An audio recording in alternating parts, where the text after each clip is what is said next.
السلام علیکم ورحمۃ اللہ وبرکاتہ۔ الحمد للہ رب العالمین، الحمد للہ نحمدہ ونستعینہ ونستغفرہ ونعوذ باللہ من شرور انفسنا ومن سیئات اعمالنا، من یہدہ اللہ فلا مضل لہ ومن یضلل فلا ہادی لہ، واشهد ان لا اله الا الله وحده لا شريك له، واشهد ان محمدا عبده ورسوله، اما بعد فان خير الحديث كتاب الله، وخير الهدي هدي محمد صلى الله عليه وسلم، وشر الامور محدثاتها، وكل محدثة بدعة، وكل بدعة ضلالة، وكل ضلالة في النار۔ سب سے پہلے ہر قسم کی حمد و ثنا، تعریف اور توصیف، عظمت اور بزرگی، کبریائی اور بڑائی اللہ رب العزت کے لیے لائق اور زیبا ہے، جس کی نعمتیں بے شمار ہیں، جس کے احسانات انگنت ہیں۔ اللہ تعالیٰ کا بہت بڑا احسان ہے کہ اللہ تعالیٰ نے ہم کو ایمان کی دولت سے نوازا، اللہ تعالیٰ نے توحید کی نعمت سے ہم کو سرفراز کیا۔ اتنی بڑی تعداد میں انسانوں کی آبادی ہے، اور اتنی بڑی آبادی میں اللہ تعالیٰ نے اگر ہم کو اس کام کے لیے چنا ہے کہ اللہ تعالیٰ ہم کو توحید کی توفیق دے دے، تو یہ ایک بہت بڑی نعمت ہے، اور بندے کو ہمیشہ اس کا شکر گزار ہونا چاہیے۔ دیکھیے ہمارے یہاں نا توحید کے بارے میں ذہن میں ایک بات یہ لوگوں کی بیٹھ گئی ہے کہ توحید کوئی ایک طرح کا علم ہے، اور اس علم کی تکمیل ہو گئی اور اس کو پڑھ کر کے فارغ ہو گئے، ہم کو توحید کی قسمیں یاد ہو گئیں، توحید کی شرطیں یاد ہو گئیں، بہت ساری چیزیں توحید کے بارے میں پتہ چل گئی۔ اب ہمارا توحید کا علم مکمل ہو گیا، اب ہم کو دوسرے موضوعات کی طرف رجوع کرنا ہے۔ اب ہم ختم ہو چکے، توحید پڑھ کر کے ختم ہو چکے، اب آگے دوسری چیزیں پڑھنی ہیں۔ تو توحید کوئی ایسا علم نہیں ہے کہ اس کی تکمیل کے بعد آدمی فارغ ہو جائے۔ توحید تو ایک ایسی چیز ہے جس کو مسلسل دہراتے رہنا ہے، مسلسل اس کی تجدید کرتے رہنا ہے، مسلسل اس کو رینیو کرنا ہے۔ بلکہ جو ساری عبادتیں ہیں ہماری، چاہے روزہ ہو، چاہے نماز ہو، چاہے حج ہو، چاہے زکوٰۃ ہو، یہ سب کیا ہے؟ یہ سب توحید کا ایک رینیویشن ہے۔ اس کے ذریعے سے ہم کیا کرتے ہیں؟ اپنی توحید کو رینیو کرتے رہتے ہیں۔ تو توحید ایک ایسی چیز نہیں ہے کہ اس کو پڑھ کر کے فارغ ہو گئے تو معاملہ ختم۔ توحید جو ہے وہ ایک بندے کے لیے لذت والی چیز ہے، اور بندہ جو ہے وہ مستقل اس بات سے اس کو احساس رہنا چاہیے دل میں کہ میرے پاس جو سب سے قیمتی سرمایہ ہے وہ توحید کا سرمایہ ہے، سب سے قیمتی چیز جس کی مجھ کو حفاظت کرنا ہے وہ توحید ہے، سب سے قیمتی چیز جو مجھے اپنے اولاد میں منتقل کرنا ہے وہ کیا ہے؟ توحید ہے۔ اور میری پوری کوشش یہ ہونی چاہیے کہ میری موت اس حالت میں آئے کہ میں توحید پر رہوں۔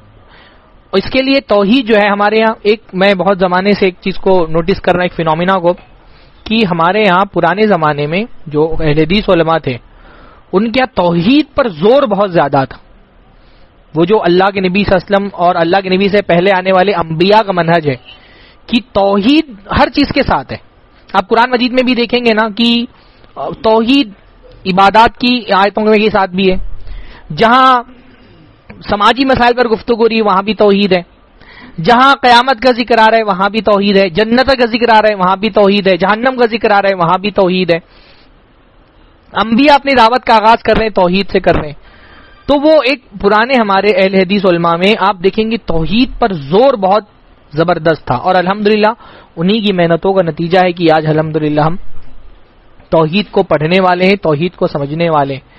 آہستہ آہستہ خاص طور پہ میرے خیال سے یہ 9/11 کے بعد ایک فینومینا جو چلا، اسلام پر مسلسل حملے ہوئے، اور یہ ثابت کرنے کی کوشش کی گئی کہ اسلام جو ہے نعوذ باللہ کوئی دہشت گردی کا، ٹیررزم کا درس دیتا ہے، اور اس کے ریٹیلیشن میں جو ایک مزاج بنا کہ، اور ٹھیک ہے وہ ایک حد تک کہ ٹھیک بھی تھا کہ ہم نے دنیا میں یہ پیغام عام کرنے کی کوشش کی کہ اسلام امن کا مذہب ہے، اسلام پیس کا مذہب ہے، لیکن اس ری ایکشن کا ایک نتیجہ یہ ہوا نا کہ کہیں پر جا کر کے اب توحید کی دعوت بیک گراؤنڈ میں چلی گئی ہے، اور دوسری چیزیں ضمنی تھی وہ فیس بن گئی ہماری دعوت کا۔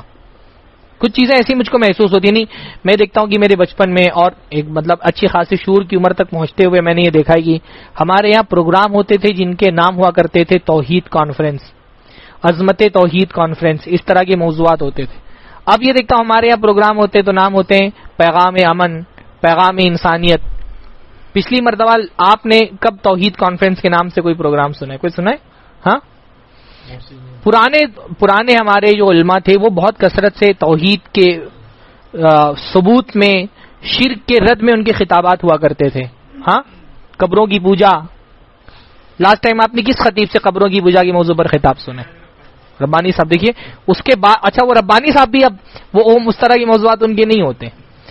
یہ میں بتا رہا ہوں نا کہ ایک ریئیکشن پیدا ہوا ہے, شاید ہم اس کو فیل نہ کر پا رہے ہوں, شاید اس کو ہم سمجھ نہ پا رہے ہوں, لیکن آپ دیکھیں گے کہ وہ اچھا ابھی اگر آپ کسی کو بول بھی دیں, کئی اگر کوئی خطیب جو ہے وہ کوئی مسجد کے ذمہ دار اگر خطبے کے لیے بلا رہے ہیں اور ان کو بول دیں کہ توحید پر مجھے بیان کرنا ہے, تو لوگ بولیں گے توحید تو سمجھی ہوئی چیز ہے.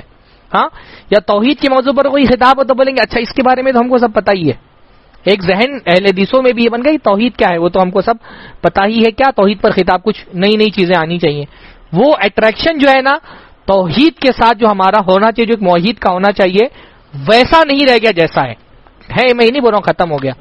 ہاں, کتاب التوحید کا مسلسل درس ہو رہا ہے الحمدللہ, یہی اسی چینل پر, اسی لنک سے آپ منڈے کو 11 سے 12 شیخ ظہیر الدین جو مومن پورہ مسجد کے امام ہیں وہ مسلسل درس دے رہے ہیں. لیکن ہم یہ دیکھ رہے ہیں توحید پر کوئی گفتگو کر لیں, توحید پر تقریر کر لیں, توحید پر کوئی کورس رکھ لیں. تو توحید میں ایسا کبھی کبھی مجھ کو محسوس ہوتا ہے کہ توحید میں جو اٹریکشن ہونا چاہیے ایک خاص طور پہ ایک موحد کو, وہ اٹریکشن ہم اب محسوس نہیں کرتے. نہ ہمارے خطبہ بہت زیادہ اس موضوع پہ بولتے ہیں. کہیں دماغ میں جا کر کے کیا ہمارے ذہن میں یہ بات بیٹھ گئی ہے کہ توحید تو جو ہے ایک گھسا پٹا موضوع ہے. ہاں, اور نئے موضوعات, یہ بات کہیں نہ کہیں ذہن میں بیٹھی ہے. ہاں, وہ مجھے شیخ محمد بن عبد الوہاب رحمہ اللہ کا ایک واقعہ یاد آ رہا ہے کہ انہوں نے ایک مرتبہ جب وہ کتاب و توحید پڑھاتے تھے اپنی, مسلسل اس کے دروس چلتے تھے, 1 بار ختم, 2 بار ختم, 3 بار ختم, تو ان کے طلبہ نے کہا کہ اس سے ملتا جلتا واقعہ الگ الگ اس تعبیروں میں بیان کیا لوگوں نے, کہ ان کے طلبہ نے کہا کہ ہم لوگ کتاب التوحید بہت پڑھ چکے ہیں اور توحید ہم اچھے سے سمجھ گئے, اب آپ ہم کو کچھ نئی چیزیں سکھائیے, کچھ دوسری بھی چیزیں سکھائیے, بہت زمانے سے ہم توحید پڑھ رہے ہیں. تو انہوں نے کہا ٹھیک ہے. تو ایک مرتبہ انہوں نے کہا کہ فلاں جو ہے وہ مقام ہے اور وہاں پر کسی نے غیر اللہ کو خوش کرنے کے لیے ایک جانور ذبح کیا ہے, کوئی مرغا ورغا ذبح کیا ہے, جانور کوئی ذبح کیا ہے. تو شاگردوں نے بہت اس کا ایک ریئیکشن دیا کہ ارے نعوذ باللہ استغفر اللہ, جو بھی ایک نارمل ریئیکشن ہوتا ہے وہ ریئیکشن دیا, غصہ دکھایا اس پر. پھر ایک دوسری مرتبہ درس میں آئے تو انہوں نے کہا کہ فلاں مقام ہے جہاں پر ایک آدمی نے اپنی ماں یا اپنی بیٹی کے ساتھ, یہ الفاظ الگ الگ چیزوں میں یا الگ الگ گناہ اس کے من کو, لیکن فلاں مقام پر ایک آدمی نے اپنی بیٹی کے ساتھ بدکاری کر لی. تو لوگ بالکل بھڑک اٹھے. مائک بند ہے, مائک چالو کر دیجیے. لوگ جو ہے وہ بالکل بھڑک اٹھے اور ایک دم جو ہے تل ملا اٹھے کہ ایسا کیسے ہو گیا, اتنا بڑا گناہ اپنی بیٹی کے ساتھ زنا کر لیا, تل ملا اٹھے. تو انہوں نے کہا کہ تم لوگوں نے کہا تھا کہ تم توحید اچھے سے سمجھ گئے ہو. اس دن میں نے بتایا کہ ایک آدمی نے شرک کیا ہے تو تمہارا ریئیکشن اتنا شدید نہیں تھا جتنا شدید ریئیکشن تم نے اس گناہ کے بارے میں دیا. حالانکہ ایک موحد سے اگر آسان سا سوال پوچھ لیا جائے کہ بیٹی کے ساتھ بدکاری بڑا گناہ ہے یا شرک بڑا گناہ ہے, تو آسان سا جواب ہے شرک بہت بڑا گناہ ہے. اس سے بھائی شرک ایسا گناہ ہے جو معاف نہیں ہوگا, اس کے علاوہ ہر گناہ اللہ تعالیٰ معاف فرما سکتا ہے. تو اس کا مطلب ابھی تم توحید اچھے سے سمجھے نہیں ہو. تو یہی معاملہ ہمارے ساتھ بھی ہے. توحید کوئی علم نہیں ہے کہ پڑھ لیا ختم ہو گیا. توحید تو ایک جذبہ ہے اور اس جذبے کو مسلسل اپنے دل کے اندر انشاءاللہ تعالی باقی رکھنا ہے. توحید کوئی ایسی چیز نہیں ہے کہ اس کو کسی فائدے کے لیے رزق پر ڈال دیا جائے. ہاں, توحید جو ہے اس کے ساتھ ایک انسان کے جذبات جڑے ہوئے ہوتے ہیں نا. تو توحید کے ساتھ ایک ایسا جذبہ جڑا ہوا ہے کہ وہ بھائی ہم دیکھو, میں اکثر ہمارے پاس مختلف جو ہے تہواروں کے موقع پہ سوال آتے ہیں, فلاں آدمی کا گفٹ قبول کر سکتے ہیں کہ نہیں, فلاں مٹھائی کھا سکتے ہیں کہ نہیں تہواروں کے موقع پر. میں یہ بولتا ہوں چلو بعض علماء نے اگر اجازت دے دی ہو تو دے دی ہو, اصلاً تو یہ کہ نہیں کھا سکتے ہیں. اور دوسری بات یہ ہے کہ اگر مان لیجیے کہ چیزیں مشتبہ ہی ہیں, حرام نہ ہو مشتبہ ہی ہیں, تو بھی کیا توحید اتنی معمولی چیز ہے ہمارے لیے کہ مٹھائی کے ایک ڈبے کے لیے توحید پر رسک لے لیا جائے؟ چلو مشتبہ ہے، چلو بعض ایک علماء اجازت دے دیتے ہیں ہندوستان کے خاص حالات اور پس منظر کو سمجھ کر کے، لیکن کیا اچھا اس پر لوگ جھگڑا بھی کرتے ہیں، فیس بک پر سوشل میڈیا پہ جھگڑا بھی ہوتا ہے کہ نہیں کھا سکتے ہیں۔ میں یہ پوچھتا ہوں کیا توحید آپ کی نظر میں اتنی کمزور چیز ہے کہ آپ اس کے لیے یعنی مٹھائی کے 2-4 لقموں کے لیے 2-4 ڈبوں کے لیے آپ توحید اپنی رزق میں ڈال سکتے ہیں؟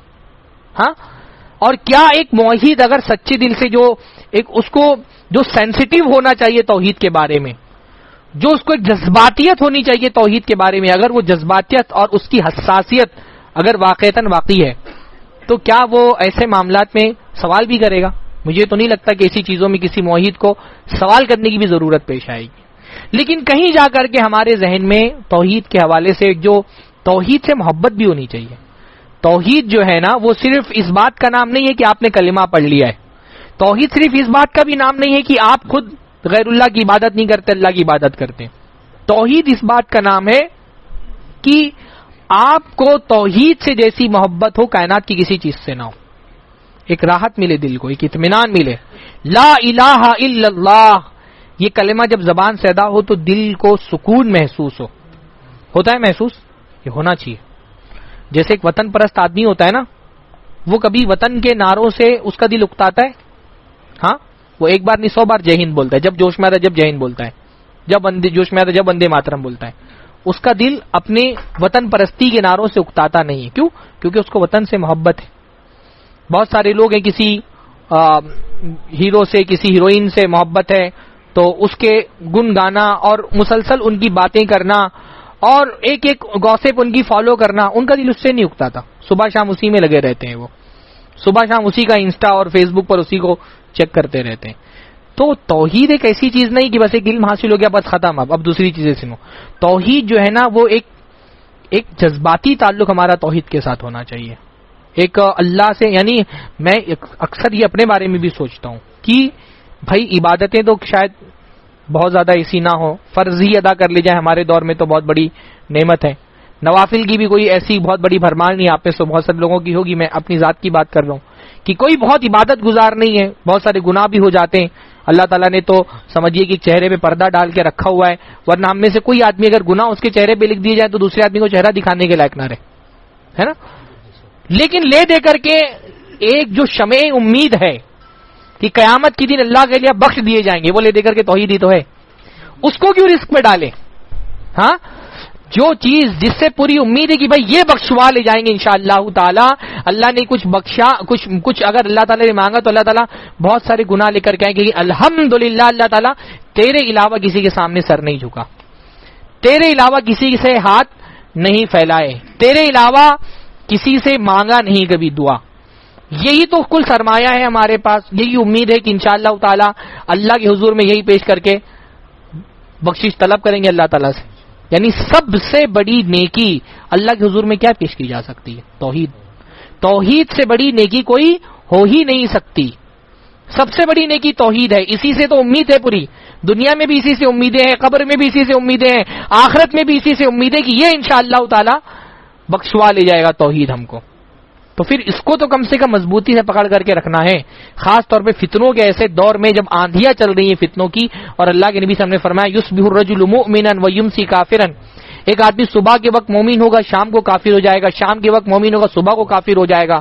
ایسے مرحلے میں لے دے کر کے ایک ہی چیز تو ہے جس سے بڑی امیدیں وابستہ ہے، تو اس کو تو بہت سنبھال کر کے رکھنا ہے، بہت اندر دبا کر کے رکھنا ہے، اس کو ہاتھ سے نہیں جانے دینا انشاءاللہ تعالی، ہے نا؟ تو میں اس لیے تمہید اتنی بڑی لمبی باندھ رہا ہوں نا کہ عام طور پہ توحید کے موضوع پر گفتگو ہوتی ہے تو لوگوں کو لگتا ہے یہ تھوڑا سا بورنگ موضوع ہے، ہم کو تو سب توحید کے بارے میں پتہ ہے، کیا اتنی ساری تقریریں سن چکے ہیں۔ توحید کبھی بھی انسان کو بور کرنے والا نہیں ہونا چاہیے۔ اب قرآن مجید میں آپ دیکھیے نا، قرآن مجید میں کتنا توحید کی بات آتی ہے، ہر رکوع میں آپ کو توحید کی بات انشاءاللہ تعالی مل جائے گی۔ کیا مومن بندہ پڑھ کر کے پورا بھی توحید کی آیتیں تھی، پھر ایک اور توحید کی آیت آ گئی، مطلب خوش ہو جاتا ہے، مطلب خوشی ہونی چاہیے۔ ہاں، توحید پر الحمدللہ ہم کو خوشی ہوتی، کوئی ہم کو توحید کا دانہ دینا ہم کو بہت خوشی ہوتی ہے۔ واللہ ہم لوگ بہرام میں تھے، نئی مسجد قائم ہوئی تھی، تو ہمارے بہرام کی حالت تو لوگوں کو پتا کہ باندرا کی مطلب قبر پرستوں کا اڈا ہے، تو بعض لوگ جو ہے نا وہ جلانے کے لیے بورڈ لگا دیا تھا گلی میں، مسجد کے باہر ہی، کیا یہاں فلاں کا سکہ چلتا ہے، یہاں فلاں کا سکہ چلتا ہے، وہ سب ہے نا، یہاں ان کا سکہ چلتا ہے، وہاں ان کا سکہ چلتا ہے، تو جلاتے تھے، چلتے ہوئے ایسے تانا دیتے تھے، کوئی شعر سنا دیتے تھے. ہاں آپ نے دیکھا ہوگا یہ شرارتیں اس طرح کی بہت ساری ہوتی ہیں. ہاں چلتے چلتے بازو میں گئے تو نعرہ لگا دیا، یا رسول اللہ المدد، یا علی المدد، ہاں یا غوث اعظم، چڑھانے کے لیے. واللہ میں یہ سوچتا تھا اور میں نے بولا تقریر میں کہ آپ لوگ یہ جو کرتے ہیں نا، اس سے ہم کو تکلیف ہوتی ہے، ہم کو بہت تکلیف ہوتی ہے. اگر کوئی اللہ کے علاوہ غیر اللہ کو پکارے نا، ہم کو تکلیف ہوتی ہے. کوئی ہمارے سامنے غیر اللہ کی مدد کا نعرہ لگائے، ہم کو تکلیف ہوتی ہے. اور انشاء اللہ تعالی قیامت کے دن اللہ کے حضور میں ہم اپنی یہ تکلیف پیش کریں گے کہ اللہ تعالیٰ تیرے ساتھ شرک ہو رہا تھا تو ہم کو تکلیف ہو رہی تھی، اللہ تعالیٰ اس لیے ہم کو جنت دے. اگر تکلیف نہیں ہو رہی تو پرابلم ہے. ہمارے سامنے ہم کو کوئی چڑھا رہا ہے، اس کو پتا ہے کہ ہم کو تکلیف ہو رہی، ہمارے لیے خوشی کی بات ہے کہ الحمدللہ اللہ کے ساتھ شرک ہوتا ہے تو ہم کو تکلیف ہوتی ہے. یہ تو مشرک کو ڈرنا چاہیے کہ اللہ کے ساتھ شرک ہو رہا ہے، اس کو تکلیف کیوں نہیں ہو رہی. مشرک کا پرابلم تو ہے کہ اس کو توحید کی بات کر لو تو تکلیف ہوتی ہے. کیسے حافظ جی وائد وَإِذَا ذُكِرَ اللَّهُ وَحْدَهُ اشْمَأَزَّتْ قُلُوبُ الَّذِينَ لَا يُؤْمِنُونَ بِالْآخِرَةِ، کہ جب اکیلے بات ہوتی ہے تو بہت سارے لوگوں کو بہت تکلیف ہو جاتی ہے کہ بھئی یہ تو اللہ ہی کی بات ہو رہی، ہمارے ولی کا تو ذکر ہی نہیں آیا، ہمارے بابا کو تو ذکر ہی نہیں آ رہا، ہمارے پیروں کو تو کوئی یاد ہی نہیں کر رہا ہے. ہاں لیکن ایمان والا بندہ، اس کا معاملہ کیا ہے کہ جب ایمان والے بندے کے سامنے اللہ بذکر اللہ تطمئن القلوب، ایمان والوں کا دل تو اللہ تعالیٰ کے ذکر سے خوش ہوتا ہے. تو اگر ہم کو اللہ لا الہ الا اللہ پڑھے، لا الہ الا اللہ یہاں سے نہیں پڑھے، یہاں سے دل سے پڑھے، یہاں سے نکلنا چاہیے. لا الہ الا اللہ، نہیں ہے کوئی عبادت کے لائق مگر اللہ، نہیں ہے کوئی عبادت کا مستحق مگر اللہ. یہ چھوٹا موٹا کلمہ نہیں ہے، یہ زبان سے بہت آسانی سے نکل جا رہا ہے، لیکن یہی کلمہ تو ہماری بخشش کرائے گا انشاءاللہ تعالی، ہے نا. یہی تو کلمہ ہے کہ ایک کلمہ پڑھنے میں رکھ دیا جائے، دوسری طرف کتنے رجسٹر تھے؟ 99 گناہوں کے رجسٹر، اور ایک طرف ایک کلمہ لا الہ الا اللہ لمالت بہن. اللہ کے نبی نے فرمایا کہ وہ ایک کلمہ بھاری ہو گیا 99 رجسٹروں پر. آپ نے کیا سمجھا ہے؟ اللہ نے فرمایا کہ آسمان و زمین اگر ترازو کے ایک پڑھنے میں رکھ دیے جائیں اور لا الہ الا اللہ ایک پڑھنے میں رکھ دیا جائے لمالت بہن، تو لا الہ الا اللہ بڑھ جائے گا، وزن ہو جائے گا، دنیا زمین آسمان ہلکے ہو جائیں گے. یہ کلمہ ہے، ہم زبان سے آسانی سے نکال دیتے ہیں، ہم اس کی وسعتوں کو نہیں پہچانتے، ہم اس کی قدر نہیں کرتے. یہ وہ کلمہ ہے، اللہ نے فرمایا اگر زمین و آسمان ایک کڑا ہو اور اس سے لا الہ الا اللہ کو گزارا جائے تو کڑا ٹوٹ جائے گا. اتنا بڑا کلمہ ہے یہ. تو اس کلمے کی قدر کریے اور اس کو دل و جان سے لگا کر کے رکھیے. سب سے بہترین ذکر لا الہ الا اللہ ہے. بندے کے دل کو سکون ملتا ہے لا الہ الا اللہ پڑھنے سے اگر واقعتاً وہ لا الہ الا اللہ کی قدر جانتا ہے، لا الہ الا اللہ کی ویلیو جانتا ہے. ہمارے یہاں میں ایک چیز دیکھتا ہوں نا، ٹھیک ہے اللہ کے نبی سے محبت بہت ہے اور اللہ کے نبی کی شان میں ادنا سی گستاخی بھی ہمارے لیے قابل قبول نہیں ہے، لیکن بہرحال اللہ تعالیٰ کی محبت نبی کی محبت پر غالب تو نہیں ہے نا، نہ اللہ کی عزت نبی کی عزت پر غالب ہے. تو بالکل نہیں برابر، گستاخی رسول ہمارے لیے کسی بھی طور پہ قابل قبول نہیں ہے، لیکن اللہ تعالیٰ کی گستاخی بھی قابل قبول نہیں ہونی چاہیے. ایک مزاج یہ دیکھنے میں آ گیا کہ رسول کی گستاخی ہو تو جذبات بھڑک اٹھتے ہیں، اور قدم قدم پر اللہ تعالیٰ کی گستاخی ہو رہی ہوتی ہے اس وقت جذبات نہیں بھڑکتے ہمارے، وہ غصہ نہیں آتا جو رسول صلی اللہ علیہ وسلم کی گستاخی پر آتا ہے. بلکہ ایون جو لوگ رسول کی گستاخی پر بھڑک اٹھتے ہیں وہ کتنے معاملات میں اللہ تعالیٰ کی گستاخی کر رہے ہوتے ہیں، غیر اللہ کو اللہ کا درجہ دے کر اللہ کی گستاخی کر رہے ہوتے ہیں. وہاں ہم کو وہ جذبات ہمارے نہیں بھڑکتے، کیونکہ میں یہ اس لیے بار بار کہتا ہوں کہ توحید کے ساتھ ایک جذباتی اٹیچمنٹ نہیں رہ گیا ہمارا. ہم نے توحید کو ایک روکھا سا، ایک سوکھا سا، ایک فلسفے ٹائپ کی چیز سمجھ لی ہے. تو توحید کے ساتھ ایک جذباتی تعلق ہونا چاہیے، کوئی علم نہیں ہے ماضی. مسلمان کا سب سے بڑی محبت، اس کی آنکھوں کی راحت، اس کے دل کا سکون لا الہ الا اللہ ہے. یہ پڑھنا ہے، اس کو سمجھنا ہے، اس کی گہرائیوں میں جانا ہے، اس کا علم حاصل کرنا ہے، اس کی یاد کو ہمیشہ دل کے اندر تازہ رکھنا ہے. جو اس لیے جو اذکار آئے ہیں صبح و شام کے، اس میں آپ دیکھیں اکثر اذکار کا تعلق لا الہ الا اللہ سے. صبح و شام بندے سے بار بار اس کو یاد کرایا جاتا ہے لا الہ الا اللہ، ہے نا. صبح شام کے اکثر اذکار آپ دیکھیں گے اس میں لا الہ الا اللہ ہے. بلکہ جو 100 مرتبہ تک تھے نا بعض روایتوں میں، وہ اشہد ان لا الہ الا اللہ وحدہ لا شریک لہ 100 مرتبہ بندے کو پڑھنا ہے. اور جب وہ پڑھے گا تب اس کے دل کو ایک سکون ملے گا، خاص طور پہ اس سوچ کر کے کہ اللہ تعالیٰ نے مجھ کو چنا ہے الحمدللہ. آپ کبھی سوچئے نا کہ میں کبھی کبھی سوچتا ہوں یہ بات.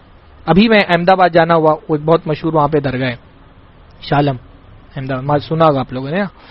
تو ایسا ہوا نا کہ وہ جوتے ہاتھ میں تھے, مہنگے تھے, تو میں نے ہاتھ میں لے لیے, باہر نہیں چھوڑ کے آیا اور چلتے چلتے اندر چلا گیا. تو وہ ایک صاحب جو بیٹھے ہوئے تھے وہاں پہ مزار پہ مجاور, انہوں نے بہت سختی سے چلا کے بولا کہ جوتے لے کے یہاں پہ گھوم رہے ہیں, آپ پیچھے رکھ کر کے آئیے. تو میں نے سوچا کہ یار یہ جتنا جذباتی تعلق محبت کا اس کے بابا کے ساتھ ہے, اتنا اپنا اللہ تعالیٰ کے ساتھ ہو جائے تو بخشش ہو جائے انشاءاللہ تعالیٰ. ہاں, جتنا محبت کی باتیں اپنے باباؤں سے اور اب قبر میں جو مردہ پڑے ہوئے ولی ہیں ان سے جتنا جذباتی تعلق ان کا ہوتا ہے, اور اتنی محبت کی باتیں کرتے ہیں, اتنی محبتیں. میں سوچتا ہوں کہ میں نماز میں اتنا خوشو نہیں ہم دیکھ پاتے جتنا یہ لوگ مزاروں پہ بیٹھ کر کے اپنے باباؤں کے لیے خوشو ظاہر کرتے ہیں. اتنا خوشو نماز میں آ جائے تو ہماری نمازیں اللہ کے مقبول ہو جائیں. وہ اپنے باباؤں کے سامنے سر جھکاتے ہوئے اتنا ان کا دل ان کی طرف مائل ہوتا ہے, قوالیاں کرتے ہوئے ایسے وجدے میں آ جاتے ہیں. میں سوچتا ہوں کہ اگر یہ وجد اور یہ کیفیت نماز میں اللہ تعالیٰ کے لیے طاری ہو جائے تو ہماری نمازیں اللہ تعالیٰ کے مقبول ہو جائیں. تو وہ مزاج نہیں ہے نا. ہم توحید, اس لیے میں توحید پڑھ لینا کافی نہیں ہے, توحید کو سمجھنا اور اس کو وقتاً فوقتاً دل کے اندر زندہ رکھنا.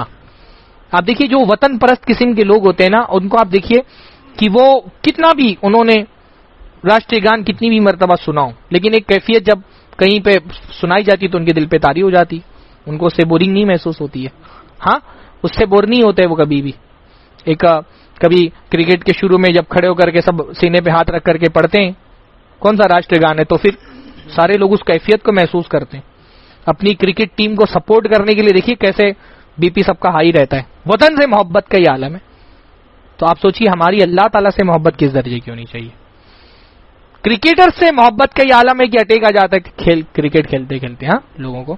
سیاست دانوں سے محبت کا یہ عالم ہے. وہ کون تھی ساؤتھ کی ایک لیڈر, جے للیتا, اس کے مرنے بھی کتنے لوگ مر گئے نا, اس کی موت پہ کتنے لوگ مر گئے. اتنی محبت ان کو اپنے نیتاؤں لیڈروں سے ایسی محبت, کرکٹر سے فلم اسٹاروں سے ایسی محبت ہے. ہماری محبت وہ اللہ تعالی سے ویسی نہیں ہو پاتی ہے. میں اس کو یعنی مشرک جو ہے وہ بعض مرتبہ اپنے جھوٹے معبودوں سے اتنی محبت کر لیتا ہے کہ ہم اپنے سچے معبود سے اتنی محبت نہیں کر پاتے. اس کو اپنے جھوٹے معبودوں پر اتنا توکل ہو جاتا ہے, ہم کو اپنے سچے معبودوں پر نہیں ہو پاتا ہے, کیونکہ ہم نے لا الہ الا اللہ کا مطلب نہیں سمجھا ہوتا ہے. تو لا الہ الا اللہ کا مطلب سمجھنا بہت ضروری ہے. لا الہ الا اللہ کا مطلب کیا؟ اچھا, ایک لا الہ الا اللہ کا, ایک لا الہ الا اللہ کے ساتھ ایک غلط فہمی یہ بھی جڑی ہوئی ہے کہ ہم نے لا الہ الا اللہ کو ربوبیت کا کلمہ سمجھ لیا ہے. بہت سارے لوگ جنہوں نے اچھے خاصے 4 مہینے 40 دن لگائے ہوئے ہوتے ہیں, آپ ان کو بٹھا کر کے لا الہ الا اللہ کا لفظی ترجمہ پوچھیں گے تو وہ نہیں بتا پائیں گے. میں نے خود دیکھا, ایک صاحب مناظرہ کرنے کے لیے مجھ سے آئے. میں نے کہا بھائی لا الہ الا اللہ کا مطلب کیا ہے؟ عام آدمی نہیں, اپنے مسلک کا مناظر. میں نے کہا لا الہ الا اللہ کا مطلب کیا ہے؟ تو اس نے بولا لا الہ الا اللہ مطلب اللہ سے ہوتا ہے, اللہ کے علاوہ کسی سے نہیں ہوتا. یہ ترجمہ تھا. اور اب میں چیلنج کرتا ہوں, آپ جا کر کے وہ لوگ جو کہتے ہیں ہم نے 4 مہینے لگائے, 6 مہینے لگائے, سال بھر لگائے, ان سے ایک آدمی سے بیٹھ کر پوچھیے لا الہ الا اللہ کا مطلب کیا ہے, وہ نہیں بتا پائیں گے آپ کو. ان کا تو ضروری نہیں ہے. تو الحمدللہ اہل حدیث ہونے کا یہ شرف ہے کہ ہم نے اپنی دعوت کا عنوان لا الہ الا اللہ کو بنایا ہے, اور یہ ہمیشہ رہنا چاہیے. ہم کو کہیں امن, انسانیت, یہ وہ فلاں دھماکہ, ٹھیک ہے وہ اپنی جگہ پر درست ہے, لیکن یہ سب ہماری دعوت کا عنوان, پیس ہماری دعوت کا عنوان نہیں ہے. ٹھیک ہے ہمارے دین میں امن ہے, بلکہ وہ امن بھی کس کے لیے؟ لا الہ الا اللہ بولنے والے کے لیے. بھائی قیامت کے دن امن کس کو ملے گا؟ اللہ تعالیٰ نے کیا فرمایا قرآن مجید کے اندر, کیسے ہوا ہے تفی جی کہ قیامت کے دن امن ملے گا کیسے؟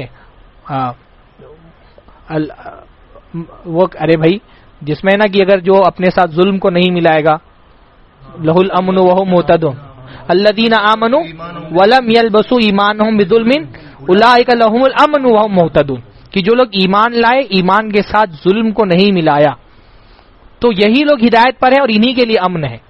تو امن بھی کس کے لیے ہے؟ شرک سے بچنے والے کے لیے, توحید والے کے لیے امن ہے. تو ہمارے یہ امن بھی ہمارے یہاں اصل ہماری دعوت کا جو عنوان ہے, جو ہیڈنگ ہے ہماری دعوت کی, وہ کیا ہے؟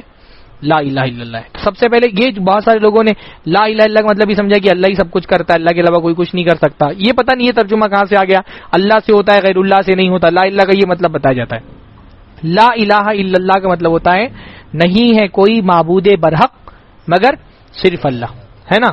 نہیں ہے کوئی معبود, لا الہ بحق کی نسل میں اس کا ایک ترجمہ ہے نا, کہ حقیقت میں جو معبود ہے, حقیقت میں جو عبادت کا مستحق ہے, وہ صرف اور صرف اللہ ہے. اللہ کے علاوہ کوئی عبادت کا مستحق نہیں ہے. عبادت کی مستحق ذات صرف اللہ کے علاوہ کوئی معبود نہیں. بعض لوگ یہ ترجمہ کرتے ہیں اللہ کے علاوہ کوئی معبود نہیں.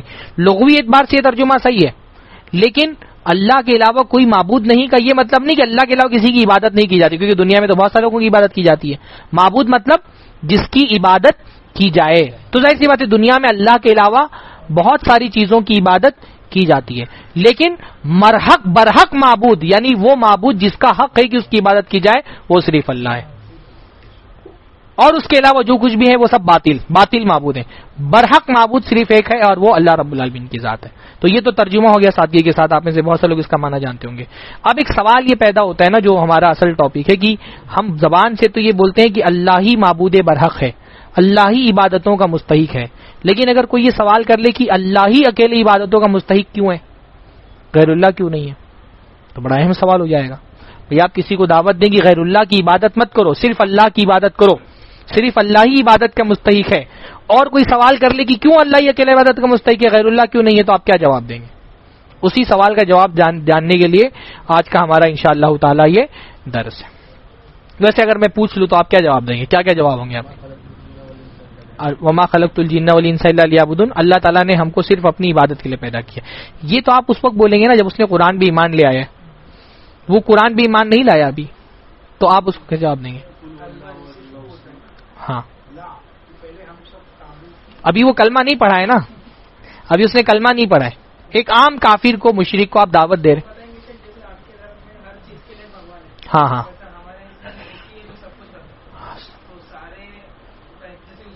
ہاں ہاں ہاں ہاں ہاں ایک ہے وہ بہتر ہے. ہاں کہ قریب پہنچ گئے آپ, سورہ قل هو اللہ احد اللہ, ہاں یہ بھی ایک قریب پہنچ گئے آپ. اسٹیپ بائی اسٹیپ جواب دیں گے. اللہ تعالیٰ کی عبادت کا مستحق اس کے بہت سارے دلائل ہیں. اللہ اکیلا عبادت کا مستحق کیوں ہے, اس کے بہت سارے دلائل ہیں. ہم کیوں اللہ, اچھا اگر میں یہ پوچھ لوں ہم کیوں اللہ کی عبادت کرتے ہیں, اگر اور آسان کر دوں سوال, ہم کیوں اللہ کی عبادت کرتے ہیں؟ اللہ کی مثل کچھ نہیں, اللہ ہمارا خالق ہے, رازق ہے, مربی ہے.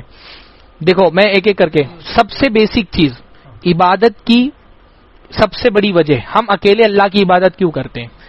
ہم اللہ کی عبادت کرتے ہیں اس کے کمالات کی وجہ سے, اس کی جو ایٹیٹیوڈ ہیں, اس کی جو عظمتیں ہیں, اس کی جو قدرتیں ہیں, اس کی جو صفات ہیں, اس کی جو کوالٹیز ہیں, ان کوالٹیز کی وجہ سے ہم اس کی عبادت کرتے ہیں. کیونکہ عبادت میں سب سے پہلی چیز کیا ہے؟ عبادت کا سب سے پہلا مقصد ہوتا ہے اللہ تعالی کی عظمت کو ایکنالج کرنا, اللہ تعالیٰ کی عظمت کو اپریشیٹ کرنا. یہ ہم بہت آسان اردو لفظ میں کہیں تو اللہ تعالیٰ کی تعریف کرنا. عبادت کا سب سے بنیادی مقصد کیا ہے؟ اس کے لیے وہ ابراہیم علیہ السلام کا مکالمہ جو تھا وہ صحیح ہے نا, کہ کیا ابراہیم السلام کہا کہ میرا رب وہ ہے جو لوگوں کو زندہ کرتا ہے, ہاں مارتا ہے, تو پھر اللہ کی طاقت بتائی کہ میرا رب وہ ہے جو مشرق سے سورج نکالتا ہے, مغرب کی طرف میں ڈباتا ہے. تو وہی میں بتانا چاہ رہا ہوں کہ اصلاً ہم اللہ کی عبادت کیوں کرتے ہیں؟ اللہ کے کمالات کی وجہ سے. عبادت اصل میں کیا ہے؟ عبادت اصل میں معبود کی عظمت کا اعتراف ہے. عبادت معبود کی عظمت کا اعتراف ہے, کیونکہ عبادت کے معنی کیا ہوتے ہیں؟ عبادت کے اصل معنی ہوتے ہیں انتہا درجے میں جا کر کے کسی کی تعظیم کرنا, رسپیکٹ کرنا. تعظیم آپ کس کی کرتے ہیں؟ جو عظیم ہوتا ہے نا. تعظیم مطلب جو عظیم ہوتا ہے اس کی عظمت کو ریکگنائز کرنے کے لیے آپ اس کی تعظیم کرتے ہیں. تو تعظیم جب انتہا درجے میں چلے جاتی ہے تو وہ کیا بن جاتی ہے؟ عبادت بن جاتی ہے. جیسے وہ ایک بہت مشہور شعر ہے ملک زادہ منظور کا کہ رسم تعظیم نہ رسوا ہو جائے, اتنا مت جھکیے کہ سجدہ ہو جائے. رسم تعظیم نہ رسوا, ایک ہوتا ہے کہ آپ بھائی کسی سے جھک کر کے مل رہے ہیں نا, وہ تو ہر انسان کو جھک کے ملنا چاہیے, کسی یعنی تواضع سے ملنا چاہیے, پر اتنا بھی مت جھک جائیے کہ کیا ہو جائے؟ سجدہ ہی ہو جائے اس کا. تو عظمت کو, تعظیم کے, رسپیکٹ کے ایک اعلیٰ درجے پہ چلے جانے کو کیا بولتے ہیں؟ عبادت بولتے ہیں. اس کو علماء نے ایک لفظ استعمال کیا, غایت التعظیم, انتہا درجے کی تعظیم. آپ جب اللہ تعالیٰ کے سامنے نماز کے لیے کھڑے ہوتے ہیں تو یہ نماز کے لیے جب آپ کھڑے ہوتے ہیں تو آپ کے ذہن میں کیا ہوتا ہے؟ اللہ کی عظمت کا اعتراف نا. اس لیے آپ جب شروع ہی کرتے ہیں تو آپ کیا بولتے ہیں؟ اللہ اکبر, اللہ سب سے بڑا ہے. تو اللہ تعالیٰ کی عظمت کا اعتراف کر رہے ہوتے ہیں. اور وہ جو ایک کیفیت ہوتی ہے, ایک تو کہ آپ زبان سے قیام کے وقت کیا پڑھ رہے ہیں, اور ایک نماز میں کھڑے ہوتے ہوئے جو کیفیت ہوتی ہے وہ کیا ہوتی ہے؟ اللہ کی عظمت کو ایکنالج کرنے کے لیے کھڑے نا.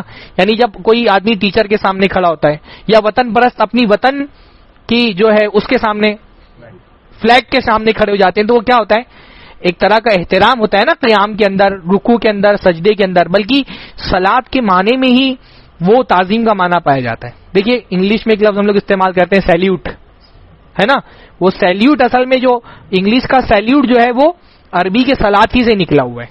سیلیوٹ میں کیا ہوتا ہے, تعظیم. اسی لیے تو چھوٹا جو ہے وہ بڑے کو سیلیوٹ کرتا ہے نا, جو چھوٹا ہوتا ہے وہ بڑے کو سیلیوٹ کرتا ہے. تو انتہا درجے میں تعظیم ایک تو ہوتی ہے عبادت کے معنی میں, اور ایک ہوتا ہے انتہا درجے میں تذلل. تذلل کا مطلب ہوتا ہے اپنے آپ کو ذلیل ثابت کرنا, اپنے آپ کو گرا ہوا ثابت کرنا, اپنے آپ کو محتاج ثابت کرنا.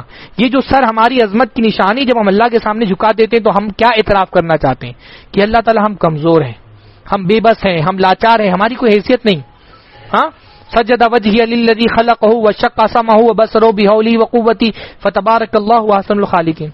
ہاں,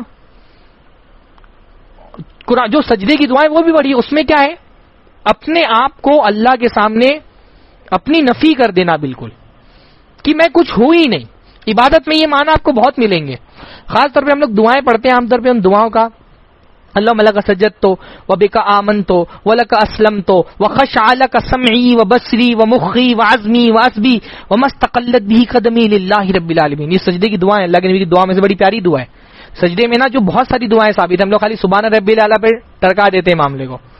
ساری دعائیں سیکھیے, ان کے معنی بڑے پیاری پیاری. اللہم لک سجدت, اللہ تعالیٰ میں تیرے لیے سجدہ کرتا ہوں. ولک اسلمت, اور تیرے لیے میں جھک گیا ہوں. اسلمہ مطلب جھک جانا, سرینڈر کر دینا کسی کے سامنے.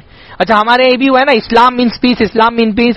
اتنا زیادہ اس کو پھیلا دیا گیا کہ لوگ, وہی میں نے کہا نا کہ توحید کے بجائے امن اور پیس کو عنوان بنا دیا گیا. اسلام مینس استسلام, سرینڈر کر دینا اپنے آپ کو. تو میں نے جھک گیا اور میری آنکھیں جھک گئی اور میں اب پورا سب کچھ اللہ تعالیٰ تیرے لیے. تو ایک کیا ہوتا ہے, بندہ اپنی نفی کہ میں کچھ بھی نہیں ہوں. عبادت میں یہ معنی بہت پائے جاتے ہیں. یہ سر جھکا کر کے, رکوع کر کے, سجدہ کر کے بندہ اپنے آپ کو اللہ کے سامنے اپنی کمزوری کا, اپنی بے بسی کا, اپنی محتاجگی کا اعتراف کر رہا ہوتا ہے. اچھا, یہ معنی جو ہے وہ دعا استخارہ میں بہت پیارے سے پائے جاتے ہیں. دعا استخارہ, اس میں دیکھیے عبادت اگر سیکھنی ہو نا تو دنیا میں سب سے بڑی عبادت اللہ کے نبی صلی اللہ علیہ وسلم گزار, سب سے بڑی عبادت گزار. آپ کے اقوال و افعال میں دیکھیے عبادت کیسے آتی ہے.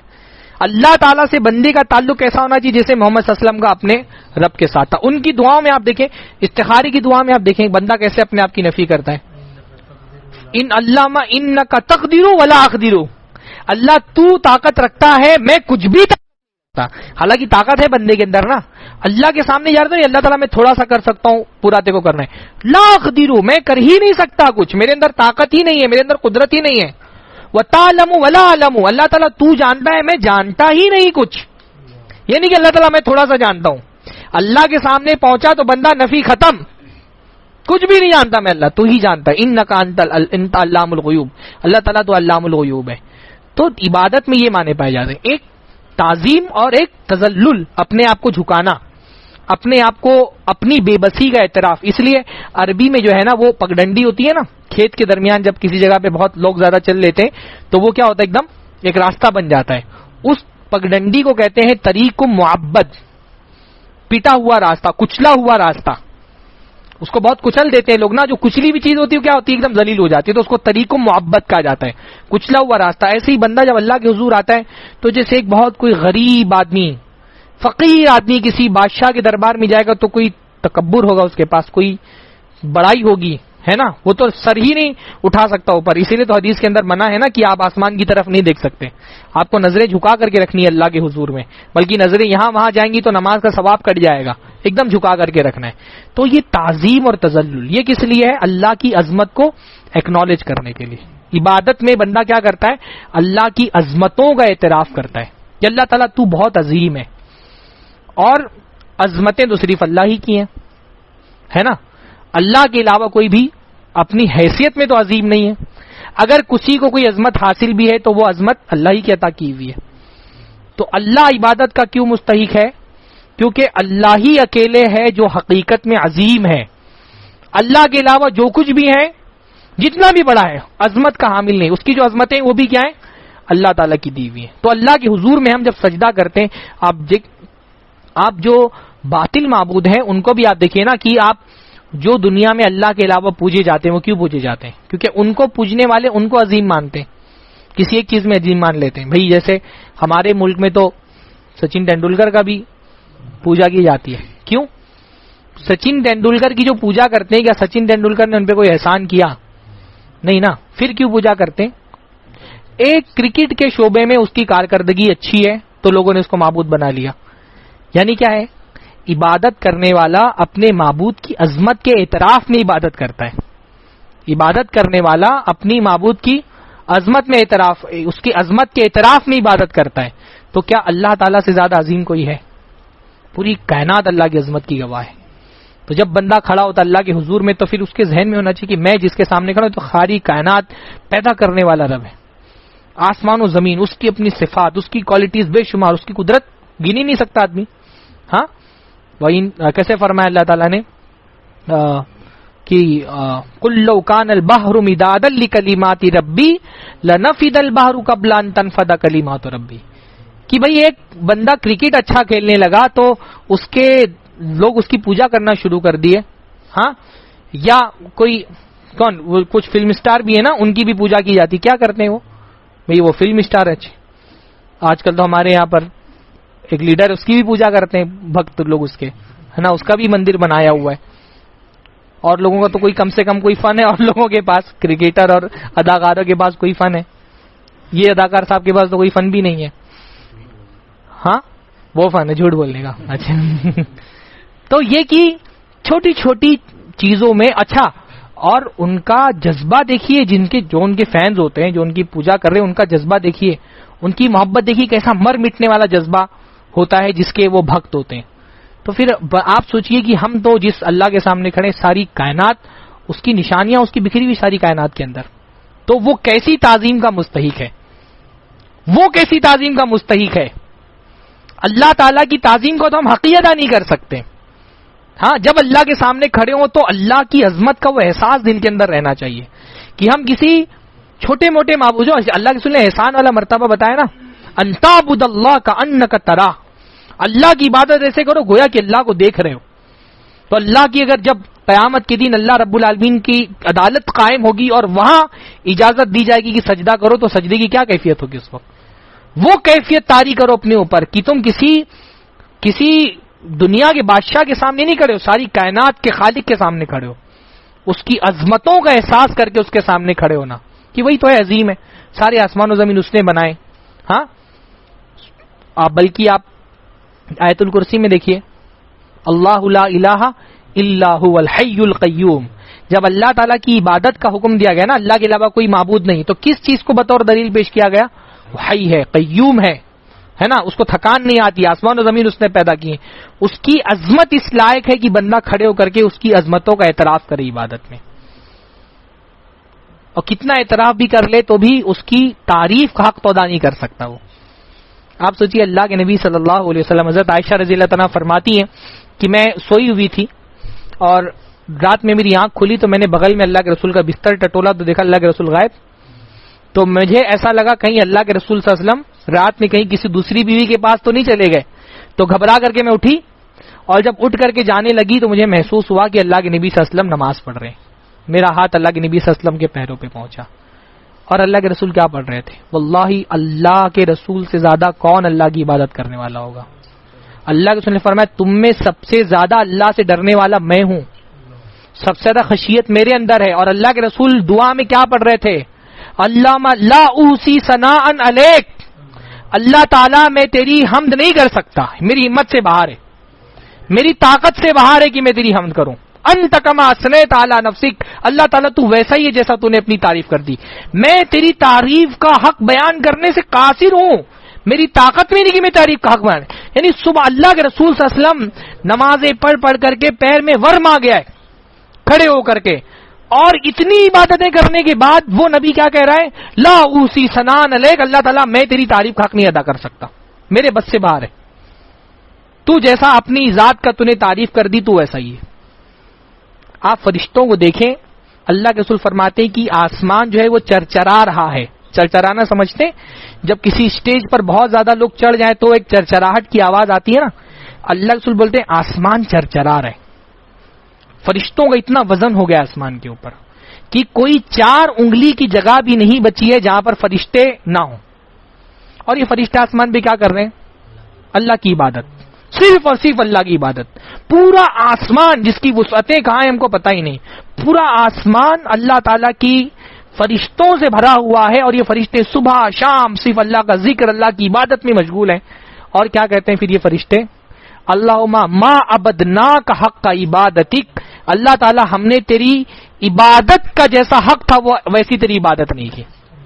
یہ عظمت اللہ کی کہ صبح شام ان کی یہ فرشتے پیدا ہی اللہ کی عبادت کرنے کے لیے ہوئے، یہ صبح شام اللہ کی عبادت کر رہے ہیں. آخر میں کیا کہہ رہے ہیں؟ اللہ تعالیٰ ہم نے تیری عبادت کا حق ہم ادا نہیں کر سکتے. یعنی بندہ عبادت کرنے کے بعد کیا یہ سوچا چلو بہت ہو گئی عبادت؟ یہ نہیں سوچتا ہے بندہ. اکثر عبادتوں کے آخر میں آپ دیکھیں گے، آپ نماز سے فارغ ہوتے ہیں، نماز اتنی افضل عبادت ہے، سب سے پہلے کیا بولتے ہیں نماز سے فارغ ہوتے ہیں؟ اللہ اکبر، استغفر اللہ، میں اللہ تیری مغفرت چاہتا ہوں. کیوں؟ اکثر عبادتوں میں آپ دیکھیں گے کہ نماز کے بعد اور بہت ساری عبادتوں کے بعد بندہ بولتا ہے اللہ تعالیٰ میں نے تو کر لیا اپنے طور پہ، پر میری تو طاقت نہیں تھی کہ میں تیری عبادت کا حق ادا کر سکتا، تو اللہ تعالیٰ میں تیری بخشش چاہتا ہوں. جو بھی اللہ کے رسول صلی اللہ علیہ وسلم بھی نماز پڑھ رہے ہیں، کیا اللہ کے نبی کی نماز تو کیسی نماز رہی ہوگی، پر وہ بھی نماز سے فارغ ہو کے کیا کہہ رہے ہیں؟ استغفر اللہ، اللہ تیری مغفرت چاہتا ہوں کیونکہ تیری تعظیم کا حق میں ادا نہیں کر سکتا، تو اللہ تعالیٰ میں تیری مغفرت چاہتا ہوں. جو میرے سے کوتاہی ہوئی، میں تو انسان ہوں، اتنی طاقت ہی نہیں میرے اندر. بلکہ آپ دیکھیے اللہ کے رسول کی تو پوری زندگی اللہ تعالیٰ کے دین کے قیام کے لیے کوششوں میں گزری. پورا زندگی اللہ کے نبی نے بعثت کے بعد اسی میں لگا دی. جب اللہ کے نبی کو عروج ملا، اب قبائل کے قبائل آ رہے ہیں اللہ کے رسول کے ہاتھ پر اسلام قبول کر رہے ہیں. پورے عرب پہ اسلام کا جھنڈا گاڑ دیا گیا ہے، روم اور ایران سے جنگوں کا دور شروع ہو گیا. ایسی حالت میں اللہ تعالیٰ قرآن میں آیتیں نازل کر رہے ہیں. کون سی؟ اذا جاء نصر اللہ والفتح ورأیت الناس يدخلون فی دین اللہ افواجا. جب اللہ تعالیٰ کی نصرت اور فتح آ جائے اور آپ یہ دیکھیں کہ اب قومیں جوق در جوق، لوگ قبیلہ در قبیلہ آ کر کے اسلام قبول کر رہے ہیں، پھر کیا کرنا ہے؟ فَسَبِّحْ بِحَمْدِ رَبِّكَ وَاسْتَغْفِرْ. وہاں پہنچ کر کے بھی اللہ کی تسبیح و حمد کرنا ہے، مغفرت طلب کرنا ہے وہاں جا کر کے. یہ نہیں کہ اب فتح مل گیا بہت خوش، اللہ تعالیٰ میں نے پوری زندگی اپنی لگا دی پھر بھی میں تیری عبادت کا حق نہیں ادا کر سکتا تھا. عروج ملنے کے بعد مغفرت کی دعا کرنے کا حکم دیا جا رہا ہے کہ اللہ سے مغفرت طلب کریے. آپ سب کچھ بھی اللہ تعالیٰ کو دے دیں تو اللہ کی تعظیم کا حق نہیں ادا ہو سکتا ہے. تم سے تو جتنی جو کچھ بن پڑتی ہے کر کے، یہ احساس ہمیشہ دل میں رہنا ہے کہ اللہ کی عبادت کا حق ہم ادا نہیں کر سکتے. یہ اللہ کی صفات ہے، ہم اللہ کی عبادت اس لیے کرتے ہیں کہ ساری کائنات کا خالق ایک اللہ ہے، ہم اس کی عبادت کرتے ہیں. دنیا میں اور کوئی جو بھی عظیم ہے، دنیا میں ایسا نہیں کہ دنیا میں عظمتیں نہیں ہیں، انسانوں کو بہت عظمتیں حاصل ہیں، پر یہ عظمتیں اللہ ہی اکیلا ہے جس کی عظمتیں اس کی اپنی ہیں. باقی دنیا میں جو کچھ بھی ہے وہ سب کیا ہیں؟ ان کی عظمتیں اللہ کی عطا کی ہوئی ہیں. سورج اللہ کے نور سے چمک رہا ہے، چاند کو روشنی اللہ نے دی ہے، آسمان سے بارش اللہ برساتا ہے، زمین پر نباتات اللہ اگاتا ہے. مشرک جو ہے نا وہ تو عبادتوں کی قدر ہی، اس کو ویلیو نہیں پتا عبادتوں کی. مشرک کو عبادت کی ویلیو نہیں پتا، اس لیے وہ کہیں پہ بھی سر جھکا دیتا ہے نا. اس کو آپ 10 روپیہ دے دیں گے آپ کو بھگوان مان لے گا، اس کو نہیں پتا. وہ گائے کی پوجا کر لے گا، وہ سانپ کی پوجا کر لے گا، چوہے کی پوجا کر لے گا، بندر کی پوجا کر لے گا. ہندوستان میں شرمگاہوں کی پوجا ہوتی ہے، ہاں ہندوستان میں پیڑوں کی پوجا ہوتی ہے. بلکہ کوئی گوبھی آلو اس کے اندر کوئی آنکھ ناک کان دکھ جائے تو لوگ اس کی بھی پوجا شروع کر دیں گے، ہے نا. ان سب چیزوں کی پوجا کی جاتی ہے. عبادت کامل کی جاتی ہے، ناقص کی نہیں کی جاتی، ہے نا. عبادت کرنے کا مطلب جس کی میں عبادت کر رہا ہوں وہ ناقص نہیں ہے، وہ کامل ہے. اور باقی اگر تم کو یہ دیکھنا چاہیے تم جس کی عبادت کرتے ہو وہ کامل ہے کہ ناقص ہے. اللہ کامل ہے اس لیے ہم اس کی عبادت کرتے ہیں، اللہ کے علاوہ سب کے سب ناقص ہے اس لیے کوئی بھی عبادت کا مستحق نہیں ہے نا. اللہ یہ کہنا جو اللہ کے رسول صلی اللہ تعالیٰ نے قرآن مجید میں فرمایا کہ جو حضرت عیسیٰ علیہ السلام، حضرت مریم علیہ السلام کی عبادت کرتے ہیں ان کے بارے میں کیا فرمایا؟ ہاں ویسے وہ امہ صدیقہ والمسیح ابن مریم اللہ رسول و امہ صدیقہ کانا یاکلان الطعام، کہ مسیح جو ہے وہ تو بس ایک اللہ کے رسول تھے اور ان کی والدہ صدیقہ ہیں کانا یاکلانی الطعام، یہ دونوں کھانا کھاتے تھے. اللہ نے ایک جملے میں ان کی عبادت کی نفی کر دی کہ جو کھانے کا محتاج ہو وہ رب نہیں ہو سکتا، وہ معبود نہیں ہو سکتا. عبادت کامل کی جاتی ہے جو محتاج نہ ہو. تمہارا معبود محتاج ہے، ہمارا معبود الحمدللہ کسی کا محتاج نہیں. ہمارے معبود میں تمہارے معبود میں فرق ہے. ہمارا معبود دینے والا ہے، تم جن کی عبادت کرتے ہو وہ لینے والے ہیں. تو عبادت کا مستحق کون؟ وہ جو دے رہا ہے یا وہ جو لینے والا ہے؟ ہاں، ہمارا معبود غنی ہے نا، تمہارے معبود فقیر ہے. تو عبادت کس کی جانی چاہیے؟ وہ جو غنی ہے یا وہ جو فقیر ہے؟ اللہ عبادت کا مستحق ہے کیونکہ وہ غنی ہے. اللہ عبادت کا مستحق ہے کیونکہ وہی اکیلا ہے جو سارے نقائص سے، ہر طرح کے عیب سے پاک ہے. باقی ہر مخلوق ناقص ہے. تو ناقص کی عبادت نہیں کی جاتی، کامل کی عبادت کی جاتی ہے. عبادت اس کی جاتی جس کو کوئی عیب نہ ہو. تم جن کی عبادت کرتے ہو وہ عیب والے ہیں، ہے نا، ان کے اندر نقائص ہیں، ان کے اندر خامیاں ہیں. اس لیے کسی سے گفتگو کریں تو کہیں کہ ہم تمہارے معبود اور ہمارے معبود میں تقابل کر لو. اللہ تعالیٰ تو وہ جو خالق ہے، عبادت خالق کی جاتی، مخلوق کی نہیں کی جاتی. جو خود پیدا کیا گیا وہ عبادت کا مستحق نہیں ہو سکتا. کہ اللہ کے لیے جو خالق ہے، اللہ کے علاوہ جن کو تم پوچھتے ہو. وہ جو بھائی نے شروع میں ایک بڑی پیاری آیت کی طرف حوالہ دیا سورہ یوسف کی، ان ہی الا اسماء سمیتموها انتم وآباؤکم، یہ جن کو تم پوجتے ہو یہ تو بس ایک نام ہے جو تمہارے باپ دادوں نے رکھ لیے. ما انزل اللہ بہا من سلطان، اللہ نے اس پر کوئی دلیل نازل نہیں کی. تم کہتے ہو غوث ہے، اللہ نے ان کو غوث کہا ہے. ہاں، یہ نام تم نے گڑھ لیے ہیں. سمیتموها انتم وآباؤکم، تمہارے باپ دادوں نے یہ نام، یہ غوث ہیں، یہ کتب ہیں، یہ ابدال ہیں، ہاں، اور یہ فلاں جگہ کے پرائم منسٹر ہیں، اور یہ فلاں جگہ کے بغداد میں چیف منسٹر بیٹھے ہوئے ہیں. اور وہ کیا ہمارے ممبئی والے بولتے ہیں، کیا بولتے ہیں لوگ کہ 4 لوگ نے جو ہے وہ ممبئی تھام کر کے رکھا ہوا ہے. کون وہ؟ ہاں، حاجی علی، ہاں، ماہیم کی درگاہ. یہ کیا ہے؟ یہ اللہ تعالیٰ نے اس پہ کیا اللہ نے اس پر کوئی دلیل نازل کی؟ ما انزل اللہ بہا من سلطان، اللہ نے کوئی دلیل نازل نہیں کی. ہم تو بھائی خالق کی پوجا کرتے ہیں، تم مخلوق کی پوجا کرتے ہو. تو مستحق کون ہے عبادت کا، خالق یا مخلوق؟ خالق. ہاں، اللہ نے فرمایا قرآن مجید کے اندر، یا ایھا الناس اعبدوا ربکم الذی خلقکم والذین من قبلکم، اے لوگوں جو ایمان لائے اس رب کی عبادت کرو جس نے تم کو پیدا کیا اور تمہارے باپ دادوں کو پیدا کیا. کیا تمہارے یہ جو معبود ہیں، جو بھی اللہ کے علاوہ جن کو پوچھتے ہیں، انہوں نے کیا پیدا کیا؟ اللہ نے تو فرمایا لا یخلقون شیئا وهم یخلقون، انہوں نے کچھ پیدا نہیں کیا بلکہ الٹا یہ خود پیدا کیے گئے ہیں. ہاں، کچھ بھی پیدا نہیں کیا، انہوں نے کچھ بھی پیدا نہیں کیا. جو خالق نہیں وہ معبود بھی نہیں ہو سکتا. معبود وہ ہے جو خالق ہے نا. لن یخلقوا ذبابا ولو اجتمعوا له، پورا قرآن مجید توحید سے بھرا ہوا ہے. اللہ نے فرمایا یہ جو تمہارے معبود جن کے سامنے سر جھکا رہے ہو، پریشانی ہوتی تو ان کا نام لیتے ہو. ہاں، ضعف الطالب والمطلوب، پریشانی میں ان کا نام لے رہے ہو، ان سے اولادیں مانگ رہے ہو، ان کی پناہ میں جا رہے ہو. لن یخلقوا ذبابا ولو اجتمعوا له، یہ سارے مل کر کے ایک مکھی پیدا نہیں کر سکتے.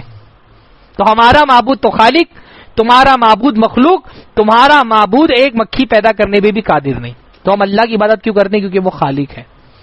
ہم اللہ کی عبادت کرتے ہیں کیونکہ وہ مالک ہے، وہ اکیلا مالک ہے. اس کے علاوہ جو کچھ بھی ہے وہ مملوک ہے، ان کا بھی مالک اللہ ہے. نہیں، ہمارا مالک، تمہارا معبود، تمہارے معبود کا مالک ہمارا معبود ہے. ہاں، تم جن کو پکار ان کی پکارے سننے والا ہمارا معبود ہے. الحمدللہ، ہے نا. ہم اللہ کی عبادت اس لیے کرتے ہیں. تو ہمارا مالک یوم الدین، قیامت کے دن کا مالک. لہو ملکوت السماوات والارض، آسمان و زمین کی بادشاہت اس کی. ہاں، ہر چیز پر وہ قادر. تبارک الذی بیدہ الملک، ساری برکتیں اللہ تعالیٰ کی طرف سے آتی ہیں، اس کے ہاتھ میں بادشاہت ہے. تو وہ مالک ہے. اور تمہارے معبود ما یملکون من قطمیر، اللہ نے فرمایا قطمیر، کھجور کی گٹھلی پر جو ایک باریک سی جھلی ہوتی ہے، اس کے بھی مالک نہیں تمہارے معبود. ہمارے معبود میں تمہارے معبود میں کتنا فرق ہے، اور ہم کتنے خوش قسمت ہیں کہ اللہ تعالیٰ نے ہم کو اپنی عبادت کی توفیق دی ہے نا. کتنا فرق ہے ہمارے معبود. تم کہاں بہکے جا رہے ہو بھائی، اللہ کو چھوڑ کر کے کہاں بہکے جا رہے ہو. ہاں، ہمارا معبود دعاؤں کو سنتا ہے. ہم اس اطمینان کے ساتھ دعا کر سکتے ہیں. رات میں بیمار ہو گئے، بخار چڑھ گیا، بستر پر کوئی کرا سننے والا نہیں ہے. امن یجیب المضطر اذا دعا، ایک پریشان حال جب اپنی کروٹیں بدل رہا ہوتا ہے رات کے اندھیروں میں، کوئی اس کی سننے والا نہیں ہوتا. کون ہے جو پریشان حال کی دعا سنتا ہے؟ وَيَكْشِفُ السُّوءَ، اور نہ صرف سنتا ہے بلکہ وہ تمہاری بیماری دور کرنے پر قادر بھی ہے. وہ ہمارا معبود ہے. تمہارا معبود خود بیمار ہو جانے والا ہے. ہاں، وہ بیمار ہو جاتا ہے تو پتا نہیں کیا وہ لے کر کے آتا ہے نا، ایک دوسرا معبود جو ہے وہ کچھ جڑی بوٹی لے کر کے آتا ہے. ایک معبود بیمار ہو جاتا ہے تو ہاں سنجیونی. ہاں، جو بیمار ہو جائے وہ معبود کیسے ہو سکتا ہے بھائی؟ عبادت کرنے کا مطلب کیا ہے کہ میں اپنے معبود کی کو کامل مان رہا ہوں، کس کے اندر کوئی عیب نہیں. تو جو بیمار ہو جائے وہ کیسے معبود ہو سکتا ہے؟ تمہارا معبود تم کو سن سکتا ہے؟ ہاں، اللہ تعالیٰ نے کیا فرمایا ان معبودوں کے بارے میں، جھوٹے معبودوں کے بارے میں؟ اولن تو یہ سن نہیں سکتے. ولو سمیعوا مستجابوا، سن بھی لے تو پکار تمہاری سنے پوری کیسے کریں گے؟ اول تو سن نہیں سکتے، سن ہی نہیں سکتے تمہاری دعائیں، اور اگر کبھی تم نے سنا دی ذرائع سے تو تمہاری پکار دور، تمہاری دعائیں قبول کرنے پہ قادر نہیں ہے. وہ تو جاندار کے بارے، باقی تو بے جان، دنیا میں تو بے جان چیزوں کو لوگ پکارتے ہے نا، بے جان چیزوں سے مدد چاہتے ہیں. ہاتھ میں رنگ برنگے دھاگے باندھ دیے اور ان کو سوچ رہے ہیں کہ یہ دھاگے ان کو مصیبت سے نجات دے دیں گے. گلے میں تعویذ لٹکا لی الٹی سیدھی، ان کو لگتا ہے کہ یہ طاقتور ہیں، یہ بچا لیں گے. ہاتھ میں انگوٹھیاں پہن لی ہیں، ان میں طرح طرح کے پتھر جڑے ہوئے ہیں. اللہ کو چھوڑ کر کے کتنا، یعنی مشرک کتنا ذلیل ہو جاتا ہے. مشرک جو ہے نا وہ ذلیل ہوتا ہے، اس کو اپنی عبادت کی کوئی ویلیو نہیں پتا نا، کہیں بھی سر جھکا دیتا ہے، کسی کے سامنے بھی سر جھکا دیتا ہے. اور مومن بندہ سر کٹا سکتا ہے، سر جھکا نہیں سکتا. تو جو جھکانے والا ہوتا ہے وہ پھر کہیں بھی، یہ اللہ تعالیٰ کی طرف سے گویا کہ ایک عذاب ہے مشرک پر، کہ پھر وہ جو اللہ کے سامنے نہیں جھکاتا، اللہ تعالیٰ اس کا سر کہاں کہاں جھکواتا ہے. گھوڑے کی نال کے سامنے سر جھکا دیتا ہے. ہاں، گھوڑے کی نال لا کر کے لگا لی ہے، اس کو لگتا ہے یہاں سے اس کو، یہ گھوڑے کی نال اس کو مصیبتوں سے بچا لے گی. اور باقی تو ہمارے یہاں جلوسوں میں گھوڑے کی پوجا کرتے ہیں. ایک قوم ہمارے یہاں گھوڑے کی پوجا کرنے والی جو اپنے آپ کو مسلمان بولتی ہے. ہاں، دلدل نہیں، زلجنا. ہاں، زلجنا، وہ گھوڑے کے سامنے، گھوڑے کو ہی معبود سمجھتی ہے اپنا. یعنی جو اللہ کی عبادت چھوڑ دیتا ہے اللہ تعالیٰ اس کو گھوڑے کے سامنے بھی ذلیل کرتا ہے. ہاں، گھوڑے کے سامنے بھی اللہ اس کو ذلیل کرتا ہے. علامہ اقبال کا بڑا پیارا شعر ہے، وہ ایک سجدہ جسے تو گراں سمجھتا ہے، ہزار سجدے سے دیتا ہے آدمی کو نجات. ایک اللہ کے سامنے سر جھک گیا تو بہت سارے لوگوں کے سامنے سر جھکنے سے بچ جاتا ہے. اور جس کا اللہ کے سامنے نہیں جھکتا پھر کس کس کے سامنے اس کا سر جھکتا ہے، کہاں کہاں جا کر کے سر جھکاتا ہے وہ. ہاں، کہاں کہاں فریادیں کرتا ہے، کس کس سے دعائیں کر رہا ہے. تو ہمارا خالق تو ہمارا معبود تو وہ ہے جو دعائیں سنتا ہے اور دعا ایک رسپانس کرتا ہے دعاؤں پہ. الحمدللہ بندہ دعاؤں کے ذریعے سے اللہ تعالیٰ سے گفتگو کر رہا ہوتا ہے. اللہ تعالیٰ سے ایک پرسنل کمیونیکیشن بھی ہمارا ہوتا ہے نا. دعائیں جو ہیں وہ ایک طرح کا پرسنل کمیونیکیشن ہے. بندہ جو ہے نا اس کی زندگی میں جو پیش آنے والے واقعات ہیں وہ بھی ایک طرح سے اللہ تعالیٰ کی طرف سے اس کے لیے پیغام ہوتے ہیں. ہم اس کو ڈیکوڈ کرتے ہیں نا، کوئی اللہ تعالیٰ، یعنی ہم کبھی مصیبت میں آتے ہیں تو ہم ایک طرح سے پیغام ہوتا ہے، ہم دیکھتے ہیں کہیں اللہ تعالیٰ نے اس مصیبت میں اس لیے تو نہیں ڈال دیا کہ اللہ تعالیٰ مجھے آزمانا چاہتا ہے. اللہ تعالیٰ کے پیغام کو بندہ جو ہے وہ ڈیکوڈ کرتا ہے نا، وہ مصیبت کو بھی ڈیکوڈ کر رہا ہوتا ہے کہ اللہ تعالیٰ اس مصیبت کے ذریعے سے مجھے کیا پیغام دینا چاہتا ہے، یا نعمت مل گئی تو اس نعمت کے ذریعے سے اللہ تعالیٰ مجھے کیا پیغام دینا چاہتا ہے. اور پھر وہ دعائیں کرتا ہے. یہ کمیونیکیشن اللہ تعالیٰ کے ساتھ جاری ہے. مشرک کو جو مٹی اور پتھر کے معبود یا مردہ ولیوں کو پکار رہا ہوتا ہے اس کو وہ لذت عبادت میں کہاں مل سکتی جو ایک موحد کو اللہ کے سامنے سر جھکا کر کے ملتی. الحمدللہ تعالیٰ نے ہم کو وہ لذت عطا فرمائی ہے. اور پھر ہم اللہ کی عبادت اس کی شکر گزاری کے لیے کرتے ہیں. تو اللہ ہے جس نے ساری نعمتیں دی ہیں. وما بکم من نعمت فمن اللہ، جو بھی نعمتیں تم کو ملی ہے اللہ تعالیٰ کے دینے سے ملی ہے. عبادت کا ایک مقصد کیا ہے؟ نعمتوں پر اللہ تعالیٰ کی شکر گزاری، کہ اللہ تعالیٰ نے تُونے بہت کچھ دیا اس لیے تیرا شکریہ ادا کر رہے ہیں. تو دینے والا کیونکہ صرف اللہ ہے تو شکر کا حق صرف اس کو ہے. الحمدللہ، تمام طرح کا شکر اللہ کے لیے. تمام طرح کی تعریفیں بھی الحمد میں تعریف کا بھی معنی پایا جاتا ہے اور شکر کا معنی بھی پایا جاتا ہے. ثنا بھی کا بھی معنی پایا جاتا ہے اور شکر کا معنی بھی پایا جاتا ہے. تو ہم اللہ کی عبادت کیوں کرتے ہیں؟ کیونکہ اکیلا وہی ہے جو شکر کا اصل مستحق ہے. باقی اللہ کے علاوہ جو کچھ بھی ہیں وہ شکریہ کے مستحق تو ہیں لیکن حقیقی مستحق وہ نہیں ہے. بھائی کوئی پیسے والا ہے، سخی ہے، وہ اس لیے سخی کیونکہ اللہ نے اس کو سخی بنا دیا ہے نا. کسی نے آپ کے ساتھ احسان کیا ہے تو احسان کرنے کو اللہ کا احسان ماننا چاہیے کہ اللہ نے اس کو احسان کرنے کی توفیق دی. اصل احسان تو کرنے والا کون ہے؟ اللہ ہے. تو شکر گزاری کا اصل مستحق اللہ ہے. ہم اللہ کی عبادت اس لیے کرتے ہیں کیونکہ وہی اکیلا شکر گزاری کا مستحق ہے. اس کے علاوہ جو کچھ بھی ہے وہ تو خود اللہ تعالیٰ کے محتاج ہے. اللہ تعالیٰ نے اگر ان کو کسی لائق بھی بنا دیا تو ان کو اس پر اللہ تعالیٰ کا شکر ادا کرنا چاہیے. پھر یہ کہ عبادتوں کا اجر بھی دینے والا اللہ ہی ہے. بھئی جنت میں اللہ ڈال سکتا ہے, جہنم میں اللہ ڈال سکتا ہے. ہم ڈر کے بھی اللہ کی عبادت کرتے ہیں. اللہ کی عبادت میں خوف بھی ہوتا ہے, اور وہ جو عبادت والا خوف ہے وہ صرف اللہ کے لیے جائز ہے. ویسا خوف آپ غیر اللہ سے نہیں کرتے, کیونکہ خوف بھی اللہ کی عبادت ہے نا. خوف بھی اللہ تعالیٰ کی عبادت ہے, ڈرنا بھی اللہ تعالیٰ کی عبادت ہے. پر وہ کون سا ڈرنا؟ ہم شیر سے ڈرتے ہیں تو کیا شیر کی عبادت کرتے ہیں؟ نہیں نا. وہ کہ یہ ڈرنا کہ اللہ تعالیٰ کی قدرت میں سارے کارخانے ہیں, اگر اللہ تعالیٰ ناراض ہو گیا تو عذاب بھیج سکتا ہے, جہنم میں ڈال سکتا ہے. یہ جو خوف ہے عذاب کا, یہ جو خوف ہے جہنم میں ڈالنے کا, یہ خوف اللہ کے علاوہ اور کسی سے نہیں ہو سکتا ہے. اور یہ جو لالچ ہے کہ اللہ تعالیٰ خوش ہو گیا تو جنت میں ڈال دے گا, بھائی ہم اللہ کی عبادت اس لیے کرتے ہیں کیونکہ جنت میں اکیلے وہی ڈال سکتا ہے, اور وہ جنت میں نہ ڈالے تو ساری کائنات مل کر کے جنت میں نہیں دے سکتی ہے.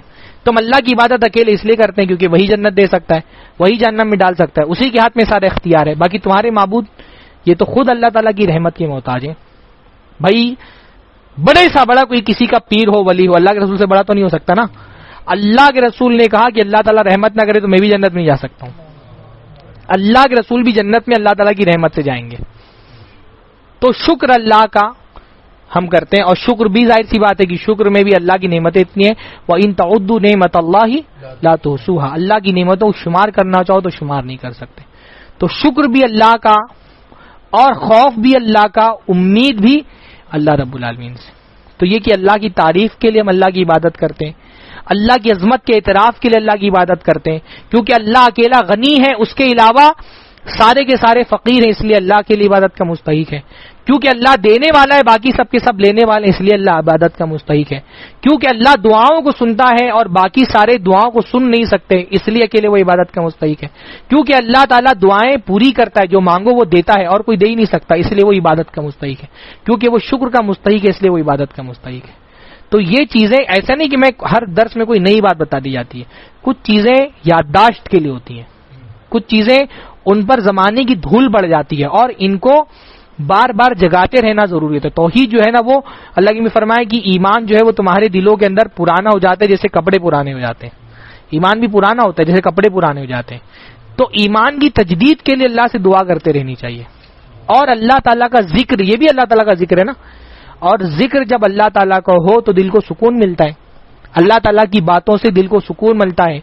ایمان والے بندے جب جمع ہوتے ہیں تو اللہ تعالیٰ کا ذکر کرتے ہیں, اس سے کیا ہوتا ہے, دل کو سکون و اطمینان نصیب ہوتا ہے. تو یہ ساری باتیں ہمیشہ یہ نہیں ہوتا کہ کوئی نئی چیز پتہ چل جائے, کچھ چیزیں ایسی ہوتی ہیں جن میں ویسے ہی مزہ آتا ہے. اللہ تعالیٰ کا ذکر ہو تو بندے کو ویسے ہی لطف آنا چاہیے, توحید والے کو توحید کے ذکر پر ویسے ہی لطف آنا چاہیے. اللہ ہم سب کو دین کا صحیح فہم عطا فرمائے. اللہ تعالیٰ جب تک زندہ رکھے, ایمان پر زندہ رکھے.